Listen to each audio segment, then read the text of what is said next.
Banner Knowledge Bowling, and we're here talking about bowling ball surface. I think the surface of the bowling ball is the most important thing when it comes to your game and your ability to score. The surface of the bowling ball, if you think about it, is the only thing that touches the lane.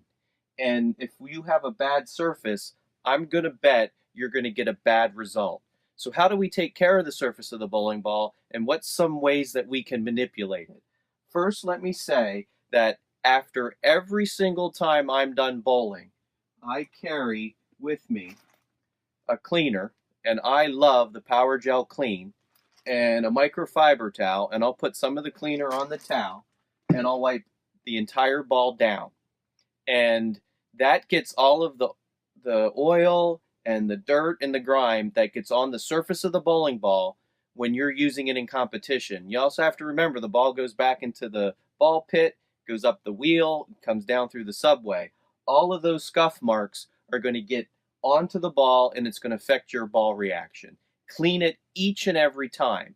Now, the second thing that you can do is you can manipulate the surface of the bowling ball to control when it's going to make its movement from skid to hook. That's its first movement.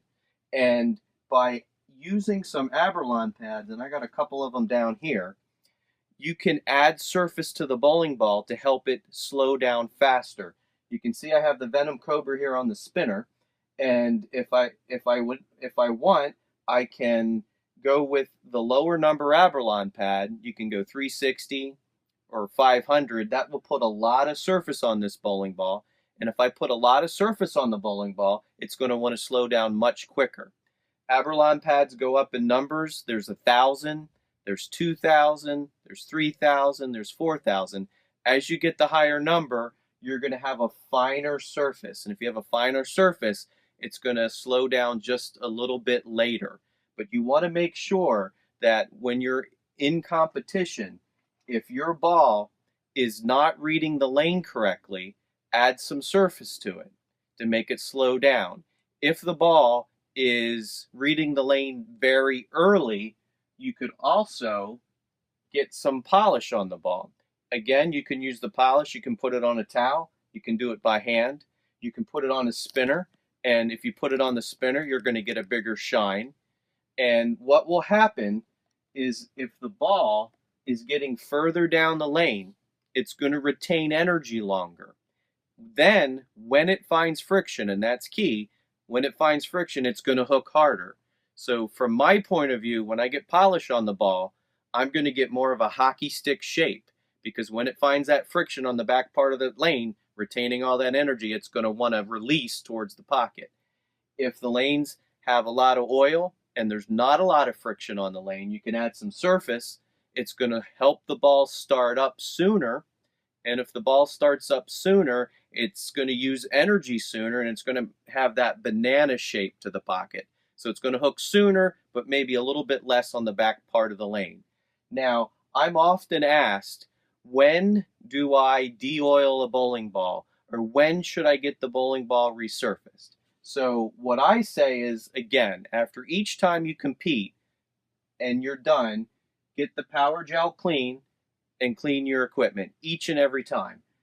I say anywhere between 50 to 100 games, depending on your ball reaction, you can resurface the bowling ball. And a great way to resurface the bowling ball is if you go to Motiv's website.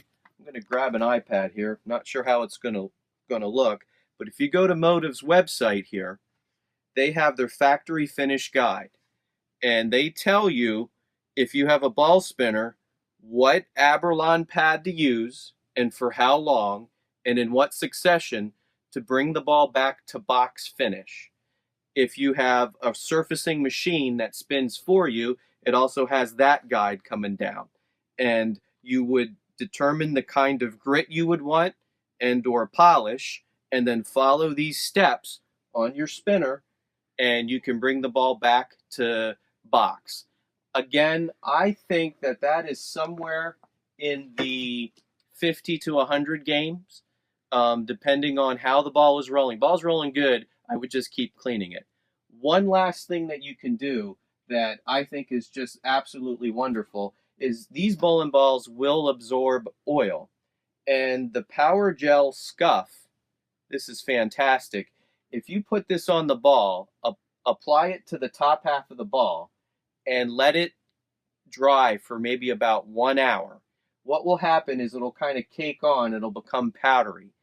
After that hour, you can take your towel and you can wipe off the residue, flip the ball over, again put the scuff on the ball, apply it liberally all over the bottom half of the ball, let it dry for about an hour. Then you want to take it off with a towel, then use your Power Gel Clean to clean the ball off.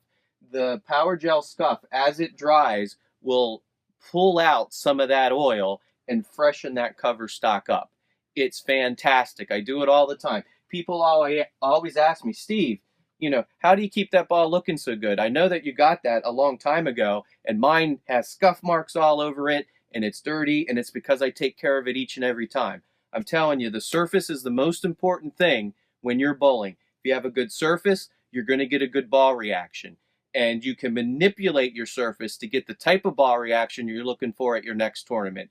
Check it out. If you have any questions, certainly hit us up, like us on Facebook. You can send me a message, and I'll do my best to answer. Thanks a lot, and we'll see you on the lanes.